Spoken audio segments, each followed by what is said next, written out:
ইচ্ছা থাকলে উপায় হয়, কথাটা বহুবার শুনেছি। আর জীবনে চলার পথেও দেখছি যে না, সত্যি কোনো কিছু করার আগে মনে ইচ্ছা থাকতে হবে, তবেই কিন্তু কোনো কিছু করা সম্ভব হয়। কাল তো মঙ্গলবার ছিল, মঙ্গলচণ্ডীর পুজো করি।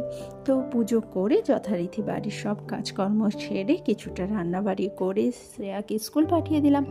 তারপর ছোটটাকে খাইয়ে দাইয়ে ও ঘুমানোর ফাঁকে ফের বেরিয়ে পড়লাম আমি আমার গন্তব্যে। গন্তব্য কোথায়? আসলে যেহেতু আমি হিস্ট্রিক্যাল সোসাইটির সংস্থার সঙ্গে যুক্ত আছি, সেহেতু আমার গুরু দায়িত্ব পড়েছিল আমাদের ব্লক থেকে এখানে যে মাধ্যমিকে প্রথম স্থান অধিকার করেছে তাকে গিয়ে সংবর্ধনা জানানো এবং তার কিছু মূল্যবান বক্তব্য নিয়ে সংস্থার হাতে তুলে দেওয়া। যথারীতি চলে গেলাম টুঙ্গিদিঘির উদ্দেশ্যে। সে কারণ আমাদের এখানে তো ফুলের বুকে পাওয়া যায় না, সেখান থেকে ফুলের বুকে এবং মিষ্টির দোকান থেকে মিষ্টি সংগ্রহ করে চললাম টুঙ্গিভিটার উদ্দেশ্যে, কারণ তার বাড়ি টুঙ্গিভিটা অঞ্চলে।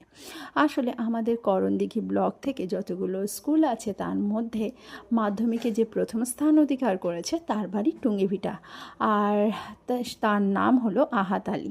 মাধ্যমিকে তার প্রাপ্ত নম্বর 656।